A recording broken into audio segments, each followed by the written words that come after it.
Warga Kota Banda Aceh antusias menyaksikan pawai budaya memperingati HUT Kemerdekaan Republik Indonesia yang ke-78. Ragam pakaian adat dan busana kreasi dipamerkan dalam parade tersebut. Berikut liputannya.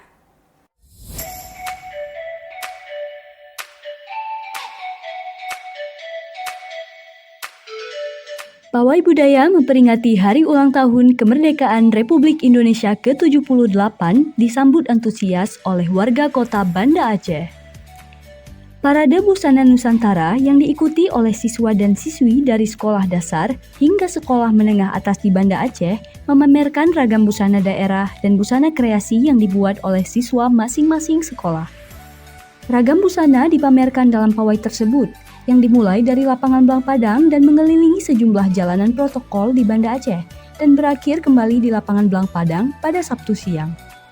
Salah seorang guru dari SMA Lab School mengaku sangat antusias dalam mengikuti pawai kali ini, mengingat selama pandemi COVID-19 melanda Aceh, setiap 17-an di kota ini nyaris tidak ada perayaan pesta tersebut.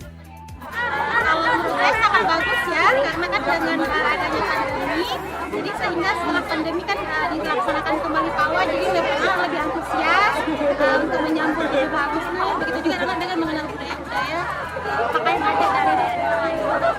Hal senada juga diungkapkan oleh pelajar yang mengikuti pawai 17-an.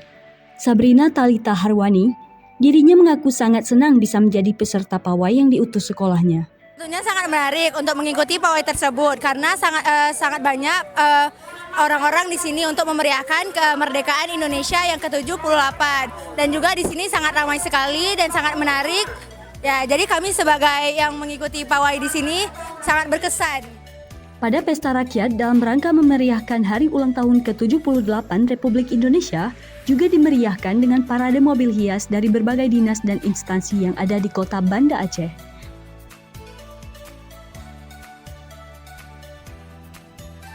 Dari Banda Aceh, tim liputan melaporkan untuk Seputar Aceh on TV.